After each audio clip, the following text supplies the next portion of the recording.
আল্লাহকে চিন্তা করি, তার মহত্ব বয়ান করি, তার শ্রেষ্ঠত্ব কর্তৃত্ব বয়ান করি, তার মহিমা উচ্চারণ করি।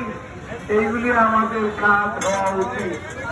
এই যে দরবারে আপনারা আসেন, কেন আসেন?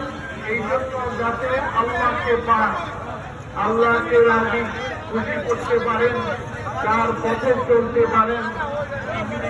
এই জন্যে আড়াইবাড়ির দরবার শরীফে আপনারা আসেন এবং যারা কথা বক্তব্য বলেন, বক্তব্য দেখান, তারা সবাই আলহামদুলিল্লাহ আমার পরিচিত। তারা দিনদার, ইমানদার, ইলমওয়ালা, জ্ঞানী, যারা আল্লাহর পথে মানুষকে উদ্বুদ্ধ করার চেষ্টা তারা করেন, এটা আমি লক্ষ্য করেছি। এই জন্য প্রতি বছরই আমি আপনাদের এই দরবারে উপস্থিত করি, আপনাদের সঙ্গে সাক্ষাৎ করি, আপনাদের কাছেও দোয়া চাই। আমার জীবনটা যেন, গোটা জীবনটাই যেন আল্লাহর জন্য আল্লাহ কবুল করেন।